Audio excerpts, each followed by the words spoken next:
اللهم صل على محمد وعلى آل محمد كما صليت على إبراهيم وعلى آل إبراهيم إنك حميد مجيد اللهم بارك على محمد وعلى آل محمد كما باركت على إبراهيم وعلى آل إبراهيم إنك حميد مجيد আমি আমার খুতবার শুরুতে ছোট্ট একটা আয়াত তেলাওয়াত করেছি সূরাতু আত-তাকাসুরের প্রথম দুটি আয়াত।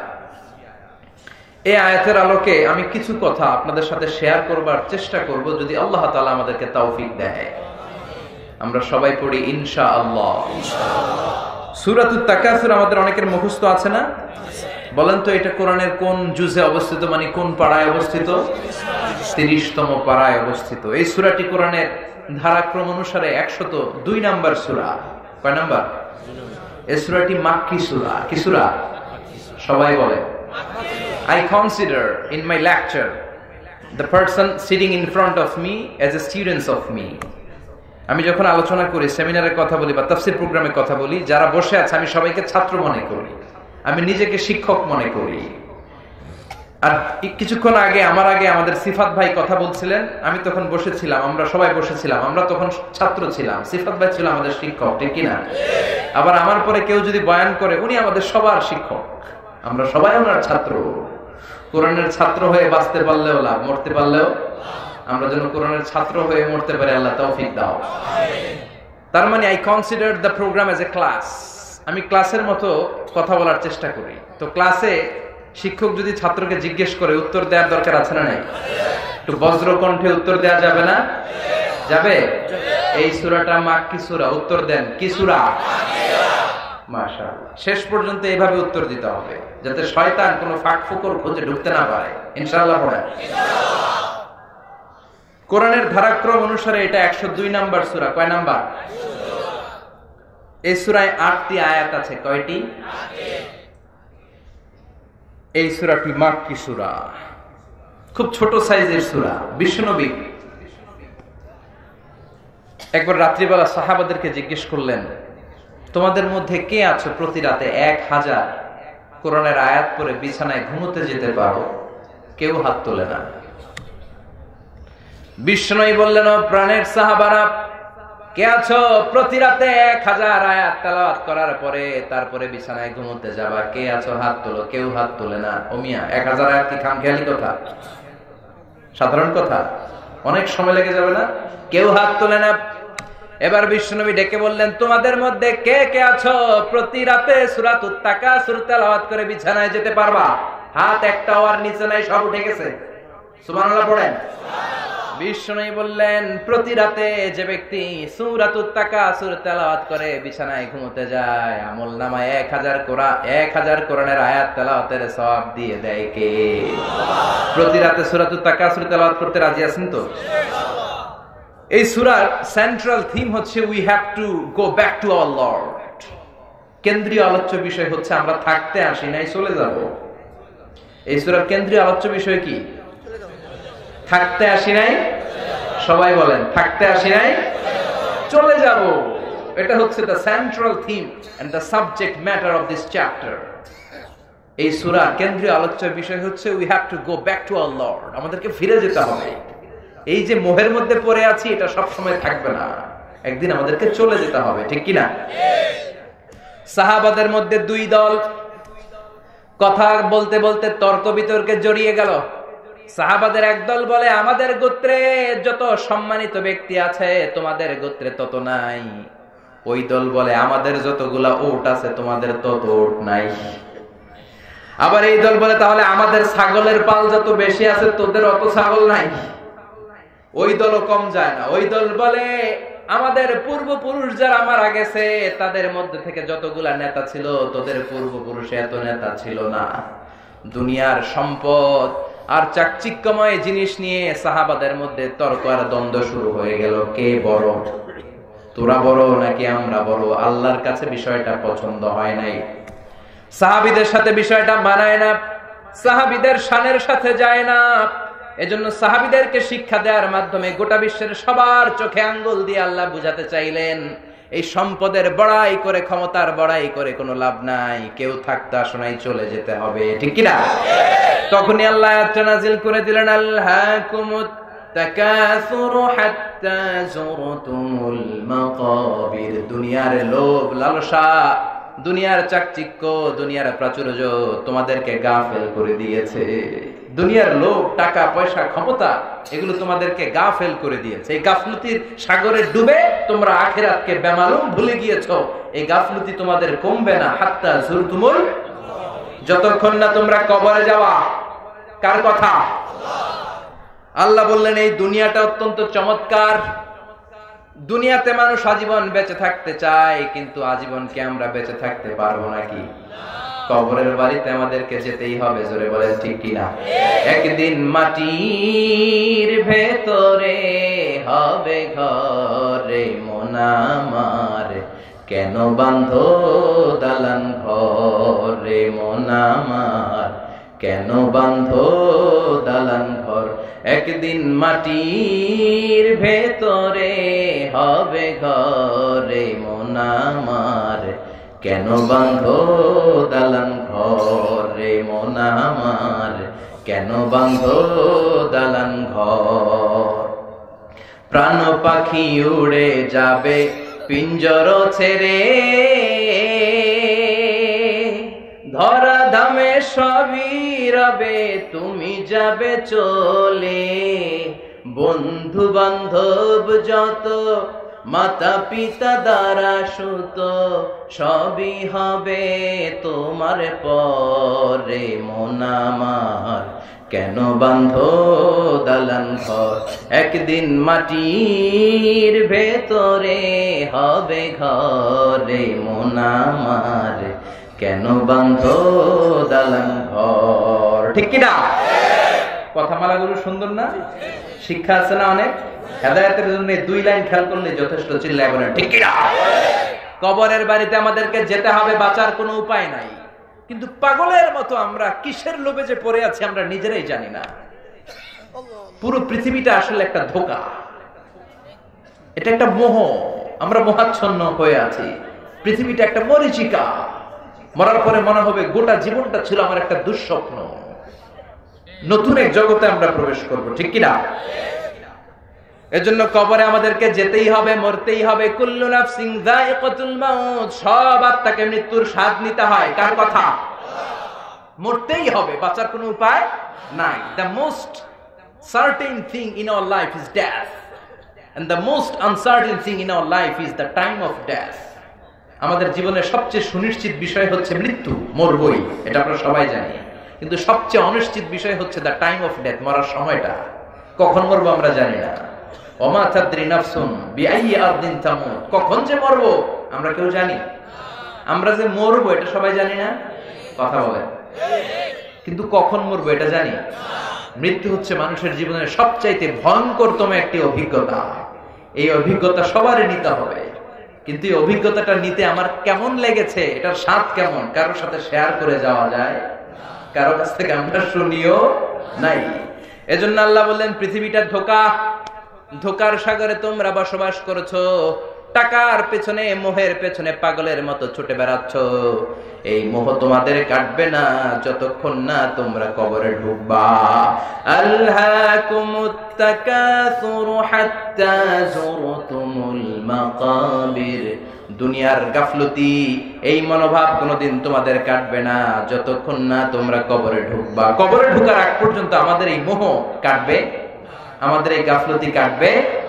আমাদের শুধু আরো চাই, বেশি বেশি চাওয়ার মানসিকতা আমাদের আরো লাগবে, আরো লাগবে, আরো চাই। এরকম আছে না নাই? যার সাইকেল আছে ও হুন্ডা চায়, চায় না? যার হুন্ডা আছে ও প্রাইভেট কার চায়, যার প্রাইভেট কার আছে ও হেলিকপ্টার চায়, যার হেলিকপ্টার আছে ও প্লেন চায়, আছে না নাই?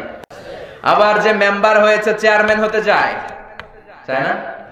চেয়ারম্যান সাহেব মনে মনে ভাবে যদি পার্লামেন্টে যাইতে পারতাম ভালোই হইতো, এলাকাবাসীর জন্য অনেক কিছু করতাম, আছে না নাই? পার্লামেন্টেও নিয়ে গেলেন ওনারে। এবার মনে মনে ভাবে একটা মিনিস্ট্রি যদি পাই খারাপ হয় না? মন্ত্রণালয়ের দায়িত্ব পেলে ভালো হয়, মন্ত্রী মন্ত্রী ভাব আছে না নাই? আল্লাহ মন্ত্রীও বানাই দিছে, এখন বাকি কয়টা? কথা কন। এবার ভাবে কেমন করে ওইটা হওয়া যায়, কিন্তু সুযোগ নাই। এই দেশে মাত্র দুইটা, হয় এইটা নয় এইটা। জোরে কন ঠিক কিনা? আমাদের কোনো আলাদা চয়েস নাই, হয় উনি নয় উনি। যেই আসুক শান্তিপূর্ণ ভাবে যেন আমরা থাকতে পারি, ঠিক কিনা? তার মানে চাহিদার শেষ নাই। টাকা আছে, গাড়ি আছে, বাড়ি চাই, বাড়ি আছে, নারী চাই, এটা আছে ওটা চাই, ওটা আছে সেটা চাই। মানুষের চাহিদার কোনোদিন শেষ হয় নাকি? কথা বলেন। অনেকে অ্যানালগ মোবাইল ইউজ করেন না, মানে ভিডিও টিডিও দেখা যায় না, আছে না নাই?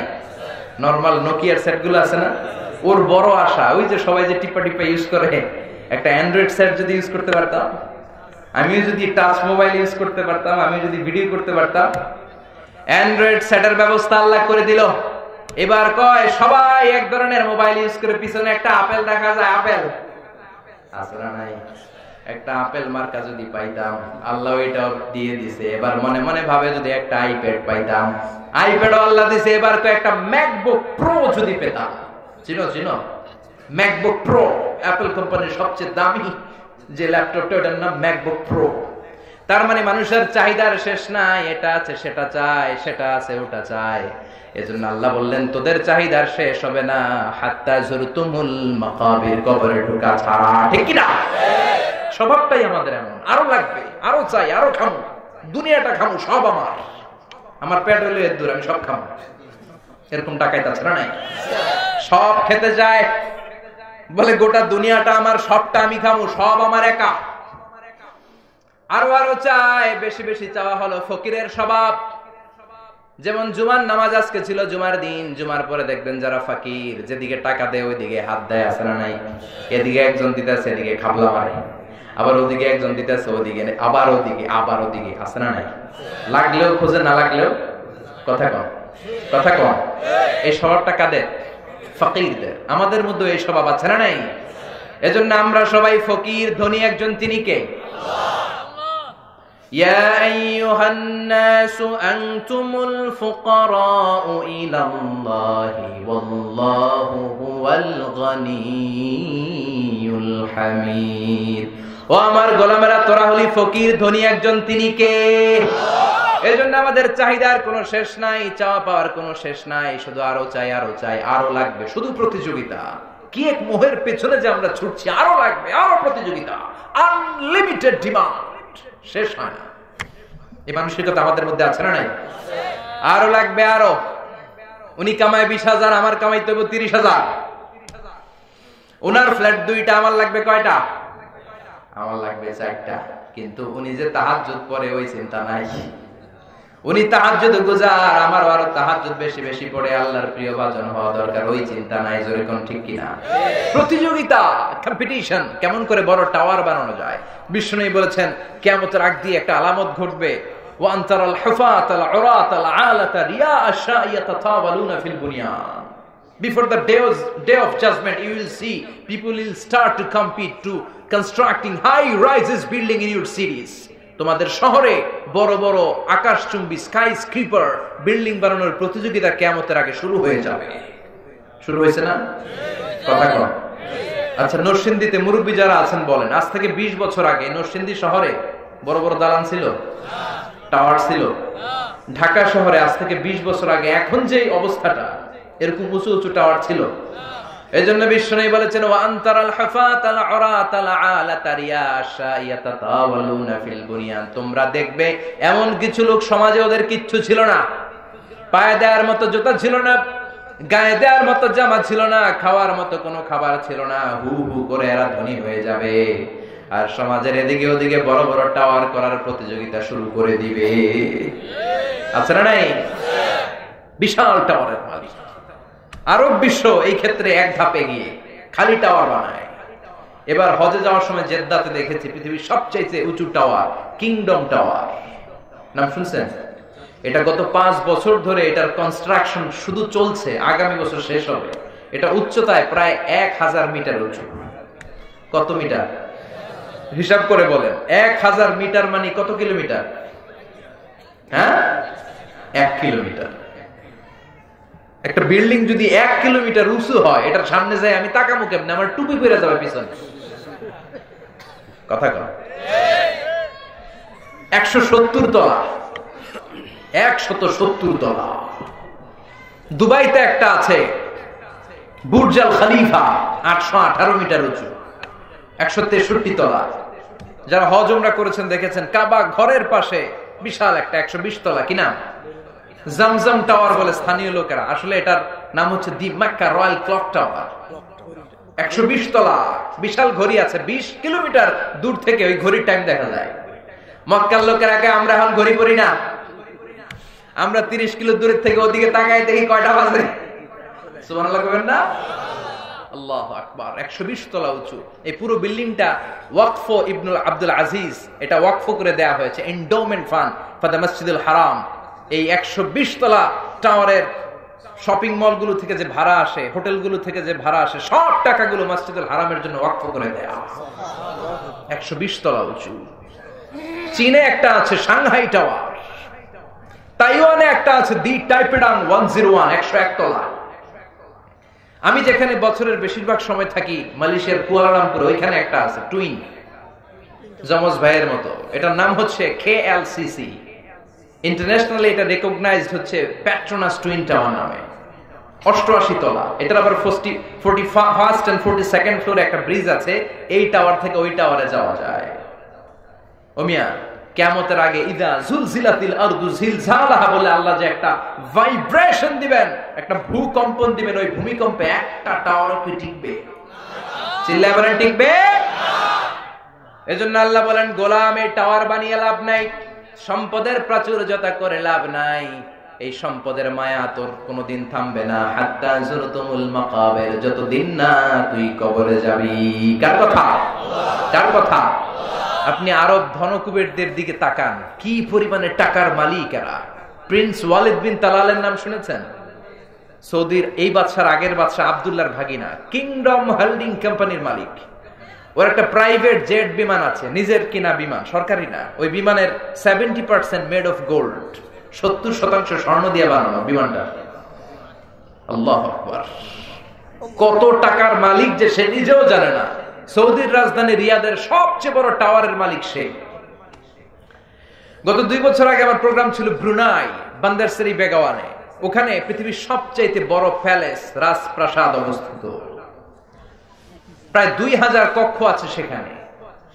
এটার মালিক হচ্ছে সুলতান হাসান আল বালখিয়া, গ্র্যান্ড হায়াত হোটেলের মালিক। তার সংগ্রহে 500টা রোলস রয়েস গাড়ি আছে। এক একটা গাড়ির দাম 10 কোটি টাকা করে। নাউজুবিল্লাহ করবেন না? ওমি একজনের সুখে থাকতে ঘুরতে মজমাস্তিও যদি করে, কয়টা গাড়ি লাগে?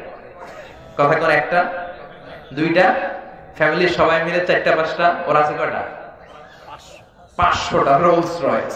আর অন্যান্য ব্র্যান্ড তো আছেই, Ferrari, Maybach, Lamborghini, Chevrolet, Range Rover, BMW, Mini Cooper, Mercedes Benz, Volkswagen, Audi, অভাব না। এজন্য আল্লাহ বললেন, গোলাম এই সম্পদ, এই টাকার পাহাড়, এই জেট বিমান, এই গাড়ি তোরে বাঁচাতে পারে না। বাঁচাতে পারে কে? দুনিয়ার গাফলতি ছেড়ে দে, কিন্তু গাফলতি কমবে না যতদিন না তুই কবরে ঢুকবি। কার কথা? সম্পদ উপার্জন ইসলাম বাধা দেয় না। যদি সম্পদ উপার্জন করে প্রশংসা আল্লাহর করেন, কোনো বাধা আছে? যাকাত ফরজ হলে যদি যাকাত দিয়ে দেন, কোনো বাধা আছে? ইসলাম বলে রাস্তার এক পাশে গাছতলা, আরেক পাশে 5 তলা, এটা ইসলাম মেনে নেয় না। চিল্লায় এখন ঠিক কিনা? এজন্য টাকার পাহাড় দেখে ভিমড়ে যাবেন না। BMW ল্যান্ড ক্রুজারে চলে, মার্সিডিজ বেঞ্জ হাকায়, রেঞ্জ রোভারে চলে, পোরশেতে চড়ে, মনে করবেন না যে অনেক সুখে আছে। সুখ নাও থাকতে পারে, ঠিক কিনা? কারণ টাকা যার বেশি, রোগ তার বেশি। টাকা যার বেশি, টেনশন তার বেশি। টাকা যার নাই, টেনশনও তার নাই, ঠিক কিনা? টাকা যার বেশি, ঘুম তার কম। টাকা যার নাই, রাতে তার ঘুমের কোনো অভাব নাই। যেরকম, ঠিক কিনা? বেশিরভাগ ধনীদের অবস্থা কি দেখবেন, যে এদের রাতে ঘুম হয় না। তবে হালাল পন্থায় যারা মাথার ঘাম পায়ে ফেলে উপার্জন করেছে, এদের আবার আলহামদুলিল্লাহ ঘুম হয়। কিন্তু ডান হাতে বা হাতে হালাল হারাম বাছাই না করে যারা কামাই করেছে, রাতে ঘুম নাই। 1 ঘন্টা ঘুমানোর জন্য ট্যাবলেট খায় কয়টা? ঘুমের বড়ি কয়টা খায়? আর রিক্সাওয়ালায় ঘুমের জন্য যে বড়ি খাওয়া লাগে, জানি না। মানে ঘুমানোর জন্য যে বড়ি থাকতে পারেন ফার্মেসিতে ও শুনেই নাই। সুবহানাল্লাহ পড়ে। কিছু খেতে পারে না কোটিপতিরা, খুঁজে দেখেন। ডাক্তারের কাছে গেলে বলে কিচ্ছু খাবেন না, গরু খাবেন না, খাসি খাবেন না, চিংড়ি খাবেন না, খালি ঘাস খাবেন। কি খাবেন? ঘাস বলতে আই মিন ভেজিটেবল, সবজি আইটেম দিয়ে দেয় না। সকালে 2টা রুটি, দুপুরে 1 কাপ ভাত, ছোট্ট একটা মাছ, আর রাতে খালি সবজি ঘাস। ওই মিয়া, সবজি আর ঘাসের পার্থক্য আছে? আল্লাহু আকবার। আর আমার রিকশাওয়ালা, দিনমজুর, কুলি, ঠেলাওয়ালা, ওর রাতে ঘুমের কোনো সমস্যা আছে? ওর যেখানে রাইত ওইখানেই। ওর বিছানায় মাথা লাগতে দেরি, ওর নাক ডাকতে দেরি হয়। ওর নাকের ডাকের আওয়াজে ট্রাকের ইঞ্জিনও ফেল। আল্লাহু আকবার। এজন্য আল্লাহ বললেন হাত্তা যুরতুমুল মাকাবির, যতদিন না কবরে ঢুকবি বেশি বেশি পাওয়ার, বেশি বেশি খাওয়ার আকাঙ্ক্ষা তোর কমবে না। এই দুনিয়াটা কিচ্ছু না, হাতের ময়লা, ঠিক কি না? আজ আছে কাল নাই।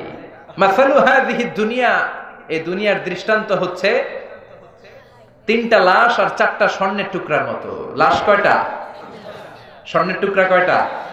বনি ইসরাইলের জামানায় 3 জন যুবক তাদের ভাগ্য পরিবর্তনের জন্য, কর্মসংস্থানের জন্য বের হয়েছে। পথিমধ্যে গুপ্তধন পাইছে। গুপ্তধনটা কি ছিল? 4টা বড় বড় স্বর্ণের টুকরা, এত বড়। পেয়ে তো মহা খুশি, 3 বন্ধু পাইছি, আজীবন খাইয়া শেষ করা যাবে না। এবার 3 বন্ধু বলে ভাগাভাগি করার আগে কিছু খাওয়া দাওয়া করে নি, অনেক ক্ষুধা লাগছে। একজনরে পাঠাইছে, তুই যা বাজার থেকে রুটি কিনে আন, খাওয়ার পরে 3 বন্ধু মিলা 4টা স্বর্ণের টুকরা ভাগ করবো। ও রুটি আনতে গিয়েছে, আর 2 বন্ধু মিলে প্ল্যান করছে, এক কাজ করি, ওইটা যদি মায়া ফেলাইতে পারি তাইলে তো আর হিসাবের কোনো দরকারই নাই, তুই 2টা আমি 2টা, কেল্লা পথে। রুটি আনতে যে গিয়েছে, মনে মনে ভাবে রুটিতে বিষ মিশায় নিয়ে যাবো। কি মিশাবো? বিষ মাখানো রুটি দিয়া ওই 2টার এসে সব আমার, আমি খামু, আমি খামু। যে চিন্তা ওই কাজ, রুটিতে বিষ মিশায় নিয়ে আসছে। আর এই 2 জন ওইটারে দইরা মারছে। মারার পরে 2 জন কইটার মারতে বহুত কষ্ট হয়েছে রে, ভাগাভাগি আর কি করবি, তুই 2টা আমি 2টা, আগে খাইয়া লইস। আগে কি করি, খাওয়ার পরে এই 2টাও নাই। 4টা স্বর্ণের টুকরা পরে আছে, 3টা লাশ পরে আছে, স্বর্ণ নেয়ার কেউ নাই। এটাই হচ্ছে দুনিয়া। চিল্লায় বলেন ঠিক কি না? এজন্য আল্লাহ বললেন আলহাকুমুত তাকাসুরু হাত্তা যুরতুমুল মাকাবির। দুনিয়ার লোভ লালসা তোমাদেরকে গাফেল বানিয়ে দিয়েছে। গাফলতি কমবে না যতদিন না কবরে ঢুকো। টাকা টাকা আরো লাগবে, আরো লাগবে, ক্ষমতা ক্ষমতা আরো লাগবে। টাকা উপার্জনে বাধা নাই, কিন্তু হালাল পন্থায় হতে হবে। নিসাব পরিমাণ হলে যাকাত দিয়ে দিতে হবে, কিন্তু যাকাতের লুঙ্গি আর শাড়ির নামে নাটক করা যাবে না। চিল্লা এখন ঠিক কিনা?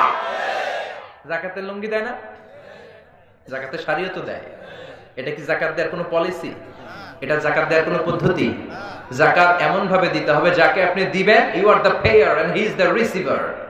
Zakat will be taken from the richer section of the society and it will be distributed among the poorer section of the society. ধনীদের থেকে নিয়ে গরিবদেরকে দারিদ্রতা বিমোচনের কাজে লাগানো। এমন ভাবে দিতে হবে যে আর কোন লাইনে যে যেন ওর হাত না পাতে। চিল্লা এখন ঠিক কিনা? ওরা একটা অস্ট্রেলিয়ান গাভী কিনে দেন, প্রতিদিন 20 কেজি করে দুধ বিক্রি করবে, ফ্যামিলিটা চালাবে। ওর যদি জোয়ান ছেলে থাকে, সিএনজি কিনে দেন, অটো রিকশা কিনে দেন, ওইটা চালায় চালায় ফ্যামিলি চালাবে। অথবা একটা ঝালমুড়ির দোকান করে দেন, চায়ের টং দোকান করে দেন, ওইটা বিক্রি করে করে আজীবন চলবে। কিন্তু শাড়ি দিলে, লুঙ্গি দিলে তার কোনো কাজ, কোনোদিন তার কোনো উপকার হয় নাকি? কথা কর। শাড়ি দিলেন, লুঙ্গি দিলেন, ওর দারিদ্রতা বিমোচনের কোনো উপকার হয় না। সকালে শাড়ি দিয়েছেন, বিকেলে যে আবার লাইনে দাঁড়ায়। বিকেলে লুঙ্গি দিয়েছেন, তারপর দিন সকালে আবার লাইনে দাঁড়ায়। আবার যাকাতের শাড়ি আনতে যে পদপৃষ্ঠ হয়ে লোকজন মারা যায়, এমনও ঘটনা আছে না? নাই? নরসিংদীতে এগুলা নাই? আর যাকাতের শাড়িও কি মাশাআল্লাহ, দেখছেন নি? হ্যাঁ, মশারি ফেল। একবার ধুইলে শাড়ি বেশকি বেরা থাকে, রং থাকে না, আছে না? নাই? এই যাকাত নয়। যাকাত ওফি আমওয়ালিহিম হাক্কুন লিসাইলি ওয়াল মাহরুম। তোমার সম্পদে গরিবদের প্রতি তোমার করুণা নয়, এটা অধিকার, তোমারে দিতেই হবে। চিল্লা এখন ঠিক কিনা? এজন্য আল্লাহ বললেন ওয়াল্লাযীনা ইয়াকনিজুনা আয-যাহাবা ওয়াল ফিদ্দাতা ওয়া লা ইউনফিকুনাহা ফী সাবিলিল্লাহি ফাবাশশিরহুম বিআযাবিন আলীম। আল্লাহু আকবার। যারা স্বর্ণ জমায়, রূপা জমায়, ব্যাংক ব্যালেন্স করে, এফডিআর করে, সঞ্চয়পত্র করে, ফ্ল্যাটের পর ফ্ল্যাট কিনে, গাড়ির পর গাড়ি কিনে, আমার গরিব বান্দাদেরকে যাকাতের টাকা পৌঁছে দেয় না, ও নবী ওদেরকে আপনি কঠিন আযাবের সুসংবাদ দেন। কি শব্দ চয়ন! কঠিন আযাব, আবার কয় সুসংবাদ। কঠিন আযাব, আবার বলে সুসংবাদ। ওমিয়া আযাবের কি সুসংবাদ হয় না দুঃসংবাদ? সুসংবাদ বললেন কেন? আযাবটা যে ভয়ঙ্কর এটা বোঝানোর জন্য। আযাবের পানিশমেন্টের সিভিয়ারিটি, দ্য লেভেল অফ সিভিয়ারনেস বোঝানোর জন্য। পরীক্ষায় ছেলে গণিতে ফেল করছে, মা বলে চান্দু ফেল করছো, তোমার বাপে আসুক, এমন মাইট দিবে মজা টের পাবি। ওমিয়া মাইট দিলে কি মজা লাগে না ব্যথা লাগে? তোর মা তো বললো মজা টের পাবি। তার মানে মাইটটা যে করা হবে, মাইটটা বড় ডেঞ্জারাস। ইন্না বাতশা রাব্বিকা, আমার আল্লাহর ধরা বড্ড প্রচন্ড কড়া। আমার আল্লাহ সুযোগ দেয়, ধরে না, কিন্তু যখন ধরে তখন আবার ছাড়ে না, ঠিক কিনা? ধরে ধরে ধরে না, ধরলে আল্লাহ সব সময় ধরে না, ধরলে ছাড়ে না। খবরদার। ফাতুকুয়া বিহা জিবাহুম ওয়া জুনুবুহুম ওয়া যুহুরুহুম, হাজার বছর জাহান্নামের আগুনের মধ্যে লোহার খুন্তি গরম করে কপালে একটা ছেক দেয়া হবে, পাজরে ছেক দেয়া হবে, পিঠে ছেক লাগানো হবে যারা যাকাত দেয় নাই।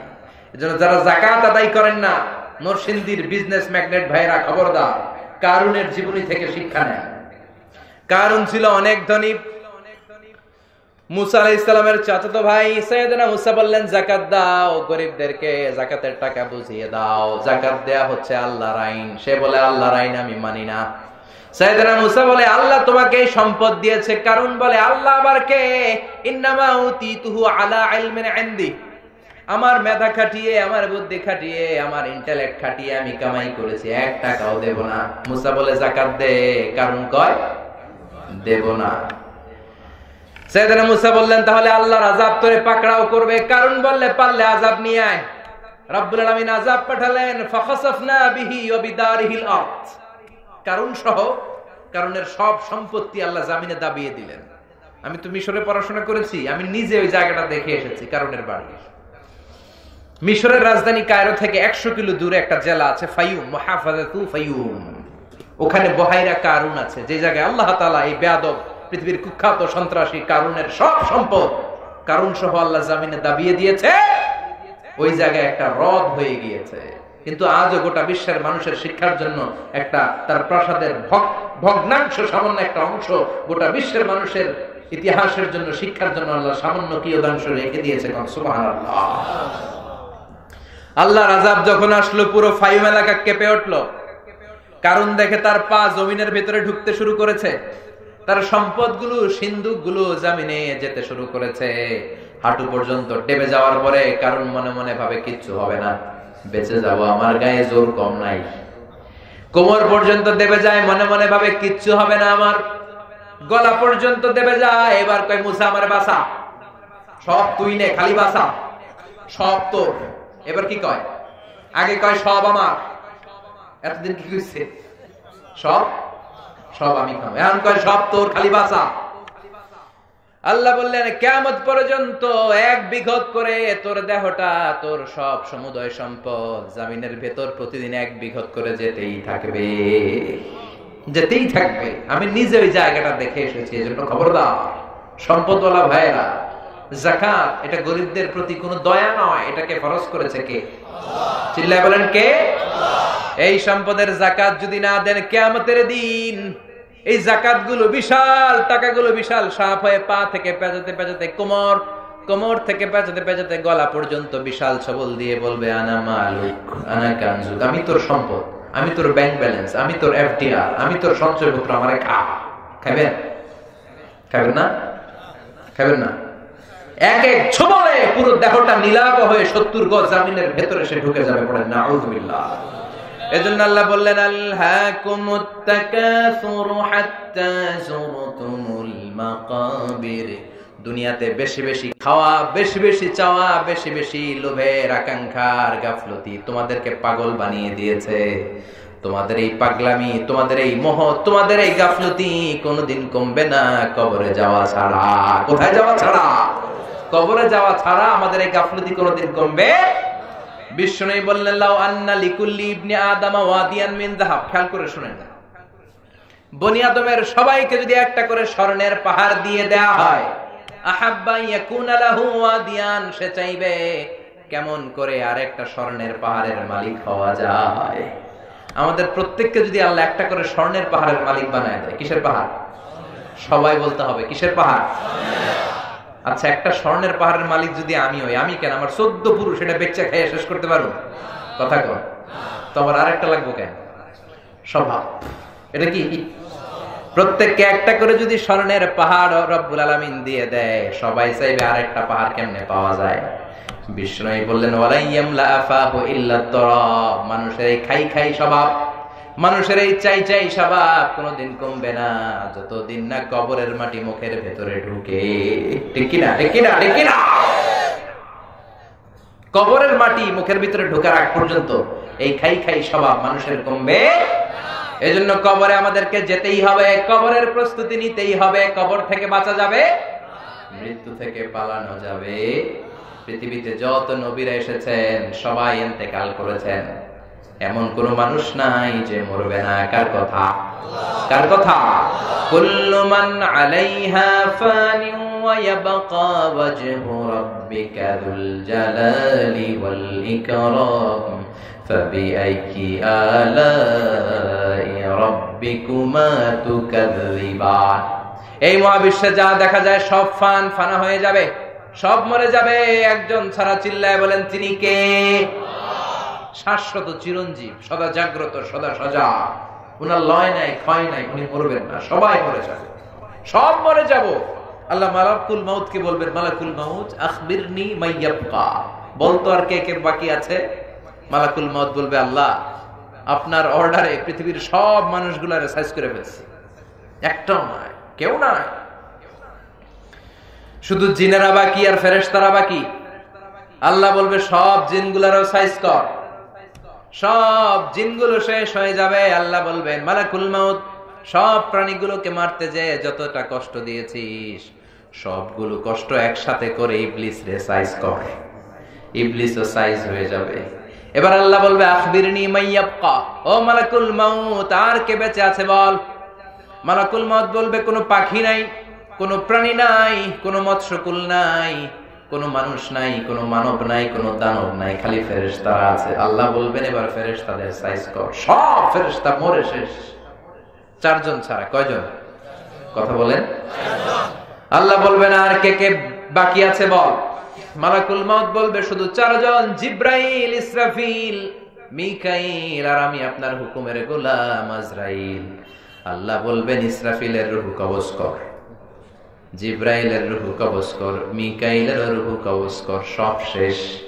এবার আল্লাহ বলবেন আখবিরনি মাইয়াবকা, ও মালাকুল মাউত আর কে কে বেঁচে আছে বল। মালাকুল মাউত বলবে আল্লাহ কেউ নাই, কেউ নাই, শুধু আপনি আর আমি আছি। আপনি আর আমি, সব শেষ। কেউ নাই, শুধু আপনি আছেন আর আপনার হুকুমের গোলাম। আপনার কথা তামিল করার জন্য তো একজন লাগবে, আমি আছি। আল্লাহ বলবেন এবার তুই মর, এবার তুই মর। তুই মর শুনে মালাকুল মাউত তো অবাক হয়ে যাবে, ভয় পেয়ে যাবে, পিলে চমকে যাবে, খিচুনি উঠে যাবে, ওনার জ্বর এসে যাবে, থরথর করে কাঁপতে শুরু করে দিবে। এরকম যোগ বিয়োগ জীবনে দেয় নাই। মনে মনে ভেবেছে আজীবন আমি সবাই মেরেছি, আমি কি মরবো নাকি?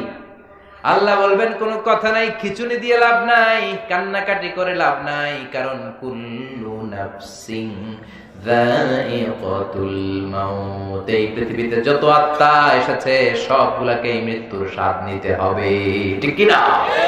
তুই মর, মর, মুত, ইয়া মালাকাল মাউত, হে মৃত্যুর ফেরেশতা মর, মরে যা। মালাকুল মাউত কাঁপতে থাকবে, বলবে আল্লাহ এটা আবার কেমন কথা, আমি মরুম কেন? আমি না মারছি, আমি মরবো কেন? আল্লাহ বলবেন যা, জান্নাত আর জাহান্নামের মাঝ বরাবর একটা জায়গা আছে, আল আরাফ। এই নামে আবার কোরআনে একটা সূরাও আছে না নাই?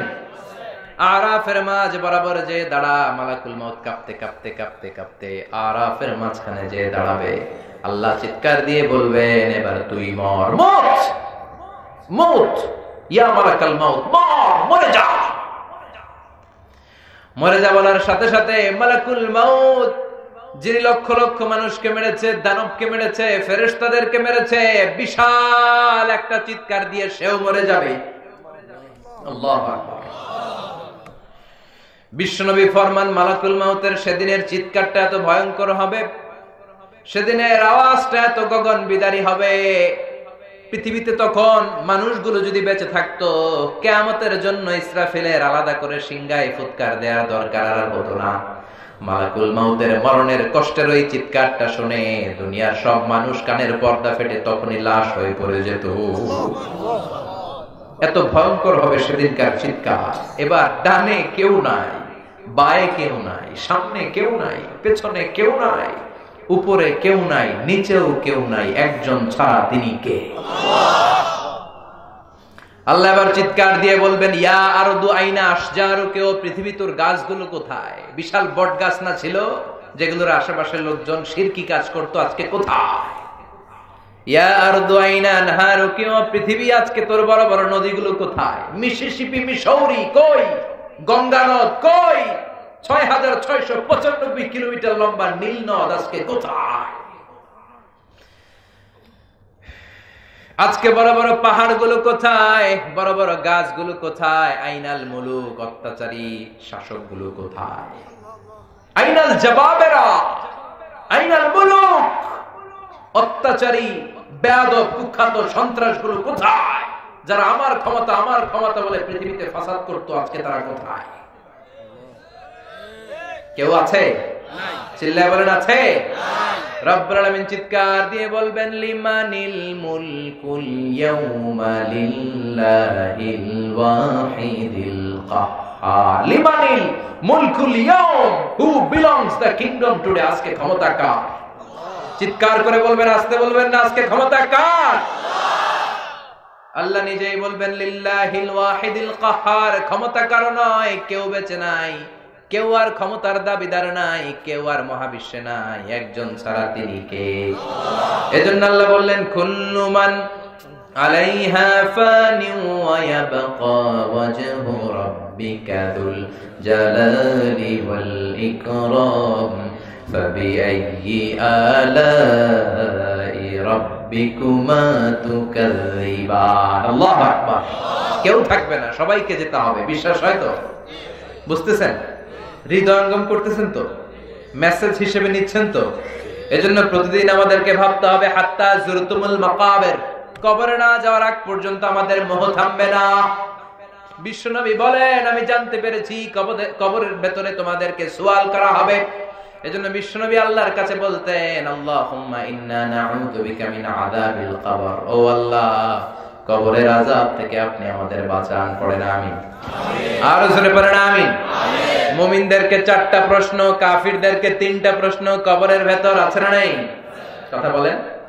রেখে আসার পরপরই মুমিনদেরকে 4টা প্রশ্ন করা হবে। কয়টা? যেহেতু ঈমান আছে তো প্রশ্ন একটা বেশি। কি কি প্রশ্ন আমরা জানি না? নাই আমরা জানি না? আমাদের অন্তরে আছে না নাই? আমরা কিন্তু জানি। তার মানে প্রশ্ন ফাঁস। আল্লাহ প্রশ্নপত্র কি করছে? ফাঁস করে দিয়েছে। প্রশ্নগুলো আমরা আগ থেকেই জানি, এরপরেও যদি উত্তর দিতে না পারি দুষ্কার। কথা কর। প্রশ্নপত্র ফাঁস, উত্তরপত্র ফাঁস, এরপরে যদি আমরা পাস না করি, মায়ের আছে না নাই? আমাদের প্রথম প্রশ্ন করা হবে, মার রব্বুক, তোর রব কে? জোরে বলেন। আল্লাহ আমার রব, এই রবই আমার সব। আল্লাহ আমার রব, এই রবি আমার সব। দমে দমে তনু মনে তারি অনুভব। আল্লাহ আমার রব, এই রবি আমার সব। তোমার দুনিয়াতে আমি যেদিকে তাকাই, অথই নেয়ামতে ডুবে আছি সবাই, পাখালির গানে শুনি তাসবিহ কলরব, তাসবিহ কলরব। আল্লাহ আমার রব, এই রবি আমার সব। পড়েন আল্লাহু আকবার। আমরা যেন সেদিন চটপট উত্তর দিয়ে যেতে পারি, আল্লাহ তুমি তৌফিক দাও। এরপরে দ্বিতীয় প্রশ্ন করা হবে, অমাদিন উত্তর ধর্মের নাম কি? আমরা কি বলবো? আর জোরে বলেন, আমাদের ধর্মের নাম কি? 3 নম্বরে জিজ্ঞেস করা হবে, ওমান হাদার রাজুল, এই লোকটাকে তুমি চিনো কিনা? চিনি না? চাঁদের চেয়ে সুন্দর তুমি, নবী আমার কামলিওয়ালা। চাঁদের চেয়ে সুন্দর তুমি, নবী আমার কামলিওয়ালা। দু জাহানের বাদশাহ তুমি, প্যারা নবী সাল্লাল্লাহু আলাইহি। দু জাহানের বাদশাহ তুমি, প্যারা নবী সাল্লাল্লাহু আলাইহি। চাঁদের চেয়ে সুন্দর তুমি, নবী আমার কামলিওয়ালা। আল্লাহু আকবার। আমরা বলবো চিনি মানে উনি আমাদের প্রাণের রাসূল, কামলিওয়ালা রাসূল। কামলিওয়ালা রাসূল, প্রাণের রাসূল, ওনার জন্য আমরা দেহের কলিজা ছিঁড়ে দিতে রাজি ছিলাম, ঠিক কি না? ওনার জন্য আমরা দেহের শেষ রক্তবিন্দুটুকু দিতে রাজি ছিলাম। এই নবীর সম্মান বাঁচানোর জন্য আমাদের অন্তরে ঈমানি চেতনা আছে না নাই? জোরে বলেন, আছে না নাই? বিশ্ব নবীরে যদি গালি দেয় আর মুমিনের অন্তরে যদি জিদ না আসে, আগুন না ধরে, সেটা মুমিন হতে পারে না, সেটা মুনাফিক, ঠিক কি না? বিশ্ব নবীর সম্মানের ইস্যুটা very sensitive, very sensitive issue. সেখানে আমরা বিএনপি নাই, আওয়ামী লীগ নাই, জাতীয় পার্টি নাই, জামাত ইসলাম নাই, হেফাজতে ইসলাম নাই, আলিয়া নাই, কওমি নাই, গোটা 17 কোটি মানুষ আমরা এক কাতারে হয়ে যাই, চিল্লায় এখন, ঠিক কি না? এজন্য বিশ্বনবীর সম্মান আমাদের জীবনের চাইতেও বেশি দামি। বিশ্বনবীর বিরুদ্ধে যারা কথা বলে, ওদের জন্য এক ফোঁটা দরদ আমাদের অন্তরে নাই, জোরে কোন, ঠিক কি না? যারা আমার বিশ্বনবীর বিপক্ষে, আমরাও তার বিপক্ষে। আমি বিশ্বনবীর গালি দিলে কলিজায় আগুন লাগে? আগুন লাগে মুসলমান? কার কার লাগে? দু হাত উঁচু করে আল্লাহর দেখা।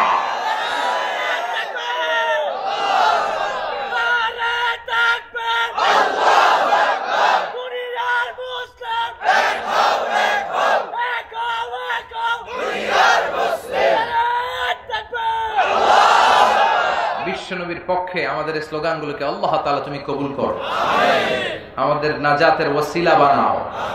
আমাদেরকে বলা হবে, ওমান হাযার রাজুল, দেখো তো এই লোকটারে চিনো কিনা?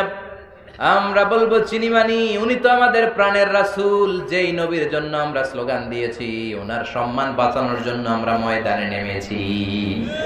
ওমিয়া মাঝে মাঝে ময়দানে নামার দরকার আছে না নাই? মুখে মুখে ঈমানের কথা বললে ওইটা ঈমান হবে? কথা বলেন, হবে? যে ঈমান প্রয়োজনে জ্বলে ওঠে না, যে ঈমান সত্য ন্যায়ের কথা বলে না, যে ঈমান প্রয়োজনে জ্বলে ওঠে না, যে ঈমান সত্য ন্যায়ের কথা বলে না, যে ঈমান বাস্তবে নাই, যে ঈমান ময়দানে নাই, মুখে শুধু ফাঁকা বলি, কি করে তারে বলো ঈমানে বলি, কি করে তারে বলো ঈমানে বলি,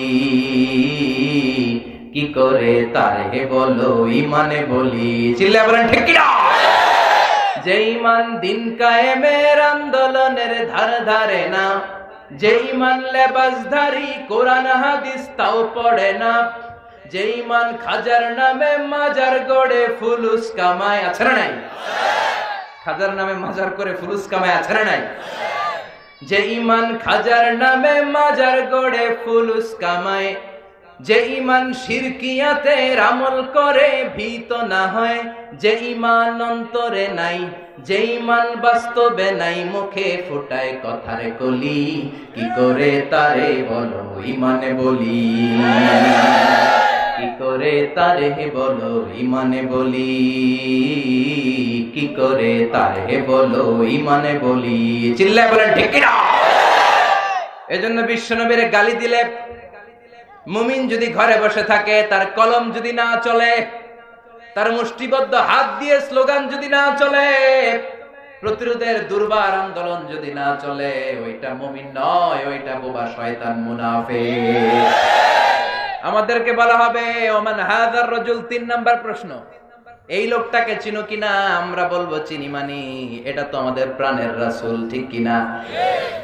এই নবীর জন্য আমাদের দেহের রক্ত বিলিয়ে দিতে আমরা কুণ্ঠা বোধ করতাম? 3টা প্রশ্নের উত্তর শেষ, আলহামদুলিল্লাহ।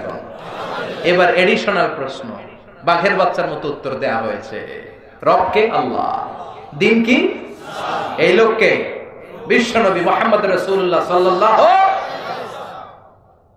এবার এডিশনাল প্রশ্ন, ওমা ইলমুক। কাফেরদের এই প্রশ্ন নাই, কাফেরদের শুধু 3টাই, আমাদের কয়টা? কথা বলেন।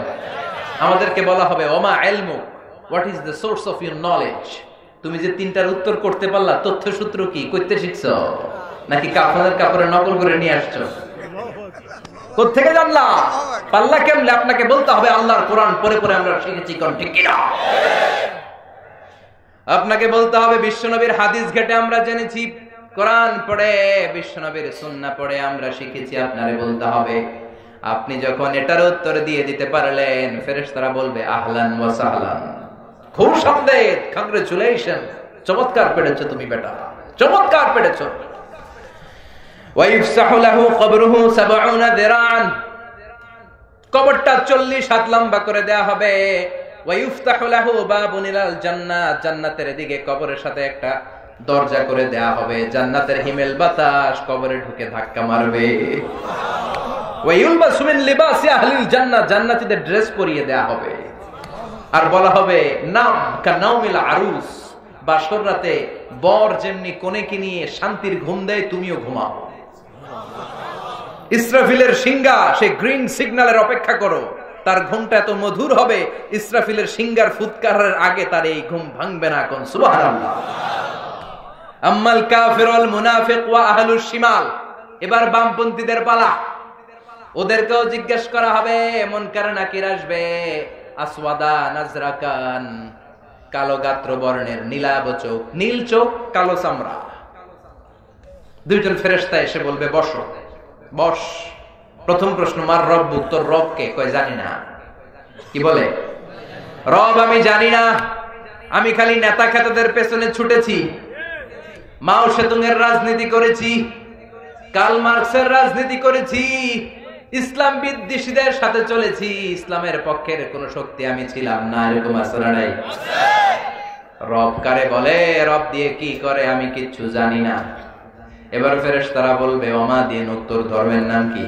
কয় ধর্ম কি? এটাও আমি জানি না, আমি কিচ্ছু জানি না, আমি মাফ চাই, দোয়াও চাই, আমি কিছুই জানি। ধর্ম টর্ম আমি বুঝতাম না, ধর্মের কথা শুনলে আমি হামলা করতাম, এরকম ডাকাত আছে না নেই? ইসলামের কথা শুনলে আমি জঙ্গিদের মতো হামলা করতাম। অমিয়া ইসলামের পক্ষে যারা থাকে তাদেরকে বলা হয় মুজাহিদ, ইসলামের বিপক্ষে যেটা থাকে ওইটাই জঙ্গি। কথা কন। ইসলামের সাথে জঙ্গিবাদের সম্পর্ক আছে, সন্ত্রাসবাদের সম্পর্ক আছে। এক একটা মুসলিম এক একটা মুজাহিদ, চিল্লায় বলো ঠিক কিনা? আর ইসলামের বিপক্ষে যেগুলো, এগুলো হচ্ছে সন্ত্রাস, এগুলো জঙ্গি। তাইলে বলেন তো, বিশ্বনবী হলেন সবচেয়ে বড় মুজাহিদ, তাহলে জঙ্গিটার নাম কি? আবু জাহাল। মুসা আলাইহিস সালাম সবচেয়ে বড় মুজাহিদ, তাহলে জঙ্গিটার নাম কি? ইব্রাহিম আলাইহিস সালাম সবচেয়ে বড় মুজাহিদ, তাহলে জঙ্গিটার নাম কি?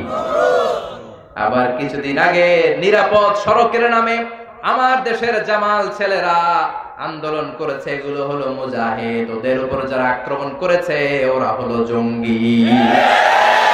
হকের পক্ষে যারা থাকবে, কোরআনের পক্ষে যারা থাকবে, মানবতার পক্ষে যারা কথা বলবে, এক একটা মুজাহিদ। আর এর বিরোধিতা যারা করবে, এক একটা জঙ্গি। চিল্লায় বলেন ঠিক কিনা?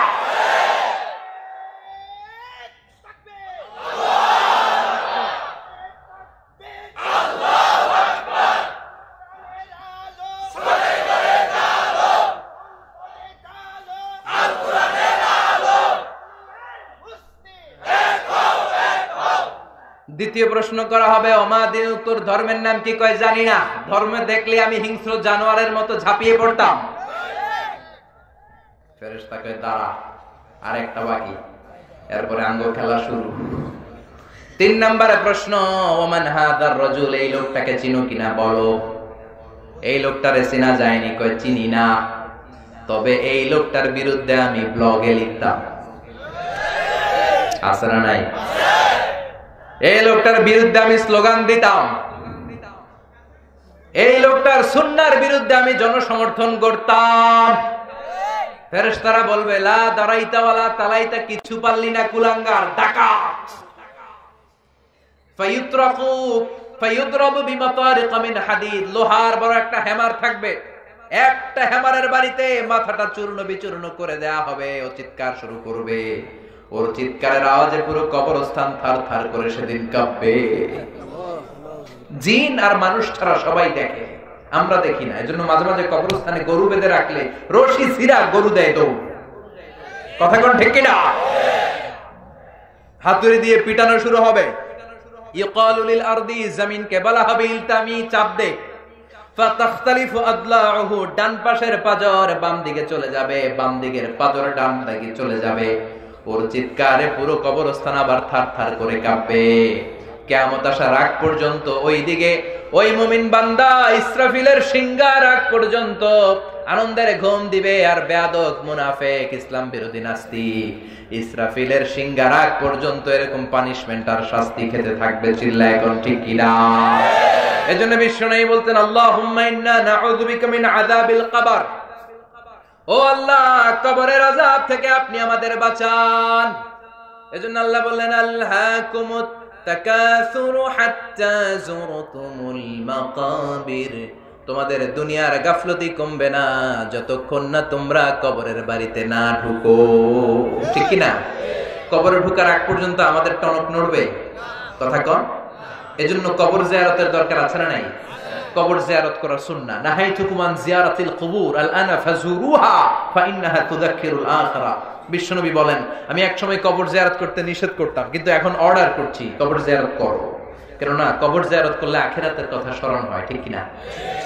বাবাকে যেখানে রেখে আসলেন, বাবার কবরের সামনে গেলে আপনার মাথায় রিমাইন্ডার আসবে, হায় হায় আব্বারে রেখে গেলাম, 10 বছর হলো, বয়সের ভারে নুজ্জ হয়ে আমার কালো দাঁড়িয়ে তো সাদা হয়ে যাচ্ছে, কবে না জানি আমার ছেলে আমারে কবরে রেখে যাবে। এই চিন্তাগুলো আছে না নাই? এজন্য কবর জিয়ারত করবেন, কিন্তু কবর জিয়ারতের নামে কবরে যে কিছু চাওয়া যাবে নাকি? কথা বলেন। কবরে পড়ে থাকা লোকটা আপনার কিছু করতে পারে? করতে পারে একজন, তিনি কে? মায়েরা বোনেরা যারা কথা শুনছেন, অনেক মায়েরা ছেলে হয় না, ছেলের জন্য মাজারে যায়, আছে না নাই? খাজা বাবার দরবারে মানত করে, আছে না নাই? বলে, কেউ ফিরে না খালি হাতে, খাজারে তোর দরবারেতে। ভুয়া কথা। কে বলছে খালি হাতে ফিরে না? অনেকে ওই দরবারে ঘড়ি নিয়ে যায়, ঘড়ি চুরি হয়, খালি হাতে ফিরে। বাটা জুতা, অ্যাপেক্সের জুতা পরে যায়, জুতা চুরি হয়, খালি পায়ে ফিরে, আছে না নাই? এ দুনিয়া একটা দরবার থেকে কেউ কোনোদিন খালি হাতে ফিরে না। দরবারটা কার দরবার? কেউ ফিরে না খালি হাতে, আল্লাহর তোর দরবারেতে। সবাই বলেন, কেউ ফিরে না। এজন্য কবরে পড়ে থাকা ব্যক্তিটা কিচ্ছু করতে পারে? দুআফাত তালিব ওয়াল মাতলুব, যিনি চায় সেও দুর্বল, পড়ে থাকা ব্যক্তিটাও দুর্বল। আল মাইয়িতু ফিল কবর কাল গারিকু ফিল বাহর, সাঁতার না জানলে সাগরের মধ্যে পড়লে ব্যক্তিটা যেমন অসহায়, মরে গেলে কবরের ভেতর লোকটা তার চাইতেও বেশি অসহায়। সে আপনারে কি দেবে? আপনি না দিয়ে আসবেন, আপনি যাবেন, যে ওর মাগফিরাতের জন্য আল্লাহর কাছে দোয়া করবেন, সালাম দিবেন, আসসালামু আলাইকুম আহলা দিয়ার মিনাল মুমিনিন ওয়াল মুসলিমিন ওয়া ইন্না ইনশাআল্লাহু বিকুম লাহিকুন আনতুম লানা সালাফ নাহনু লাকুম তাবা ইয়ারহামিল্লাহু আল মুস্তাকদিমিনা মিন্না ওয়াল মুস্তাখিরিন নাসআলুল্লাহ লানা ওয়া লাকুমুল আফিয়া। বিষ্ণুবী যে দোয়া করে আসতেন, বলতেন কবরবাসীদের উপর আল্লাহ শান্তি।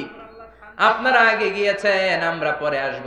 আমি কবরের উপরে দাঁড়িয়ে আছি মানে এই না যে আমি আসবো না, আমিও আসতেছি। ডেস্টিনেশন ইজ সেম, গন্তব্য একটা। আপনি আগে গেছেন, আমি পরে। আল্লাহ যারা আছে যারা নাই সবার উপরে রহমত দেন। কবরস্থানে গেলে এই দোয়াটা করার দরকার আছে না নাই? কিন্তু কবরে যে চাওয়া যাবে নাকি? কথা কন।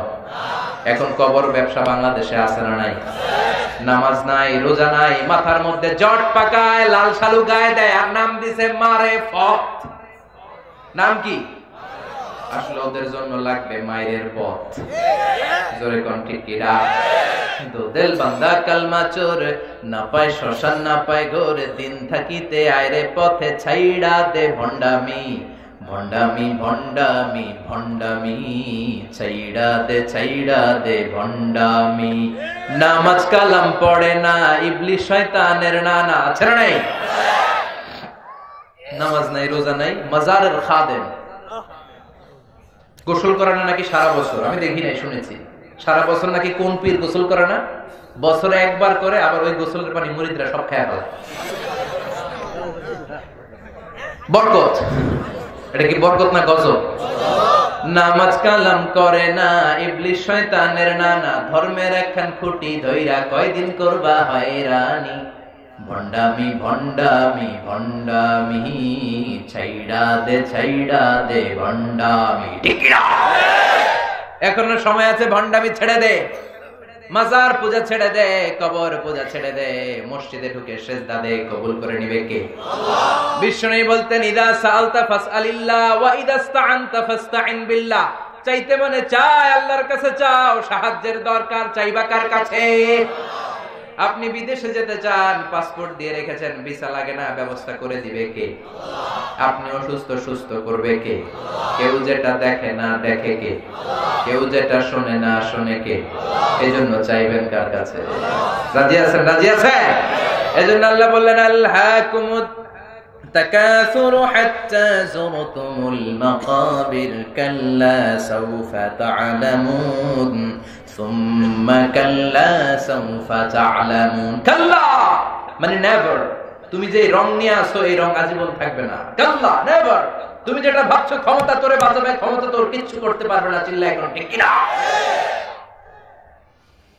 তুমি যে ভাবছো তোমার সম্পদ তোমারে প্রোটেক্ট দিবে, বডিগার্ড তোরে বাঁচাবে, বডিগার্ড তোরে কিচ্ছু করতে পারে না। করতে পারে কে? এরকম অনেক হয়েছে, মন্ত্রীর চারপাশে বডিগার্ড, গুলি আইসা মন্ত্রীর কপাল ছিদ্র করছে। আছে না নাই? মন্ত্রী লাশ হয়ে পড়ে আছে, সবাই ধরছে বডিগার্ড, ড্রাইভারটা মাসে লাখ টাকা বেতন খাস, মন্ত্রী মল্ল কেমনে? বডিগার্ড তো, আমি তো বডিগার্ড, আমি তো রুহু গার্ড না। রুহু পয়রা আছে, রুহু লয়ে যায়। আছে না নাই? কথা বলে।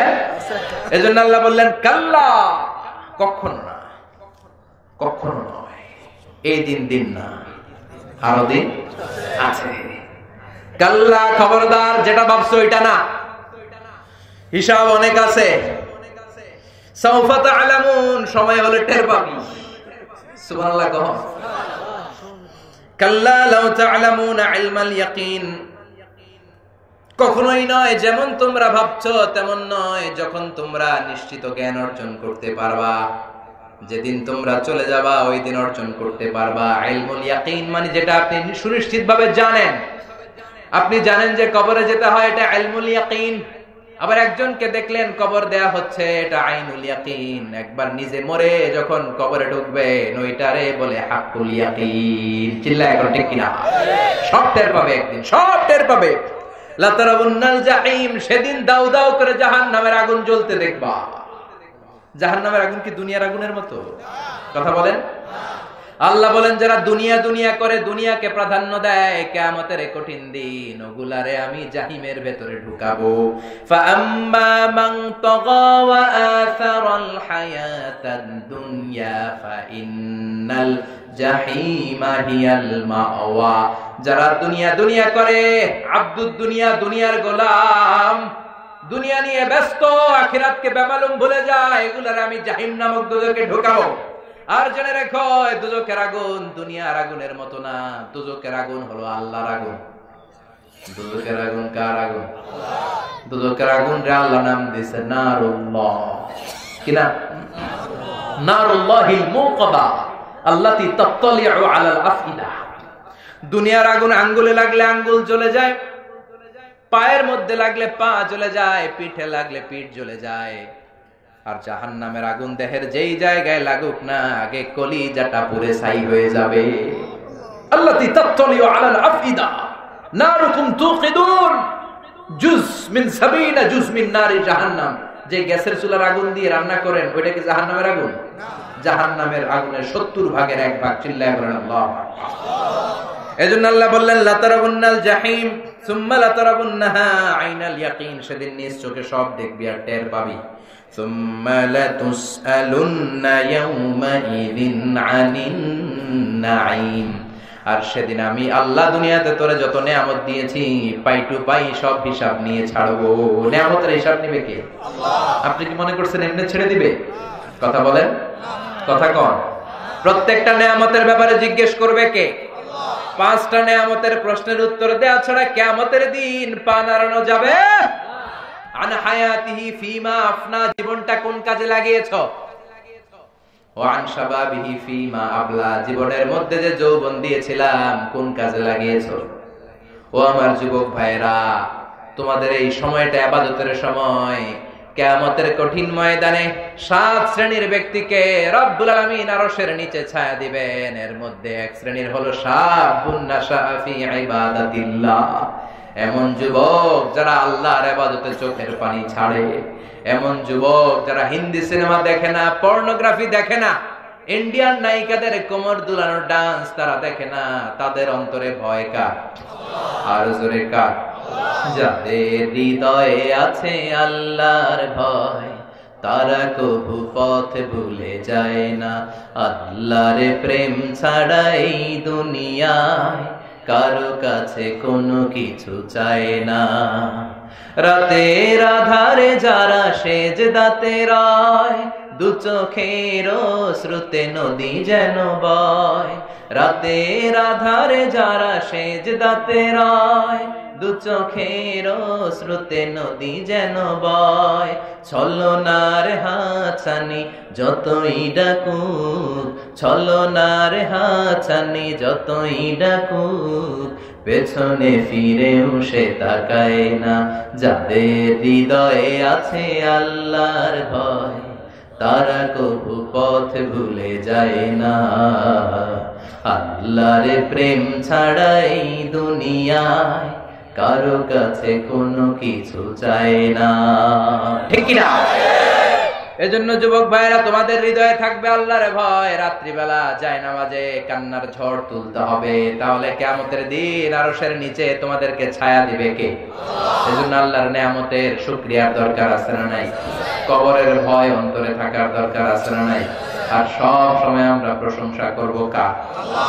দুনিয়ার জন্য পাগল না হয়ে আখিরাতের সামান গড়ার দরকার আছে না নাই?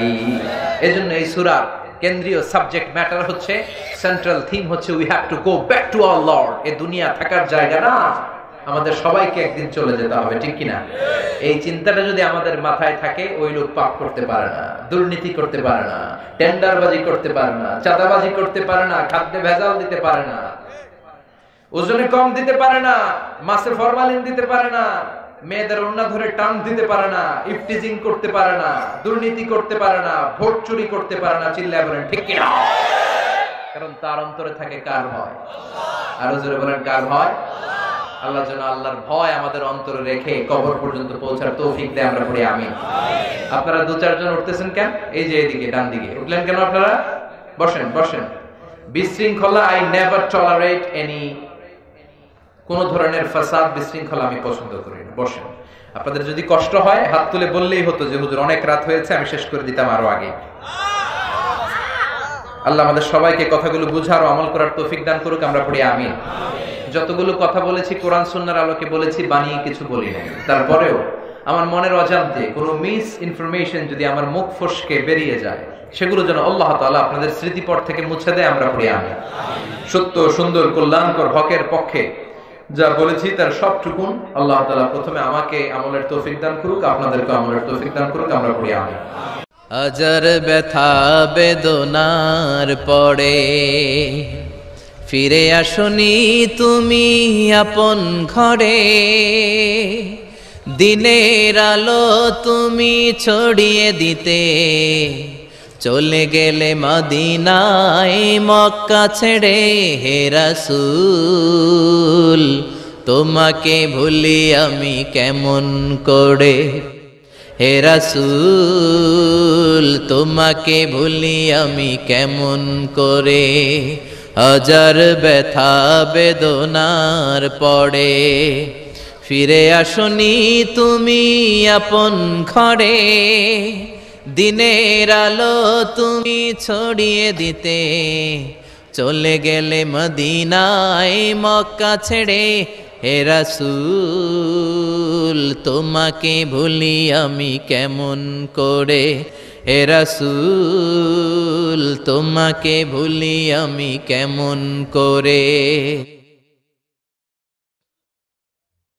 খেয়ে না খেয়ে দিন প্রচারের কাজে নিজেকে দিয়েছ বিলিয়ে, তাই ফের কাফিরেরা চিনল না সে আলো, দুষ্ট ছেলেদের পিছু দিল লেলিয়ে। খেয়ে না খেয়ে দিন প্রচারের কাজে নিজেকে দিয়েছ বিলিয়ে, তাই ফের কাফিরেরা চিনল না সে আলো, দুষ্ট ছেলেদের পিছু দিল লেলিয়ে। পাথরের আঘাতে ক্ষত বিক্ষত হয়ে সারা শরীর থেকে রক্ত ঝরে। হে রাসূল তোমাকে ভুলি আমি কেমন করে, হে রাসূল তোমাকে ভুলি আমি কেমন করে।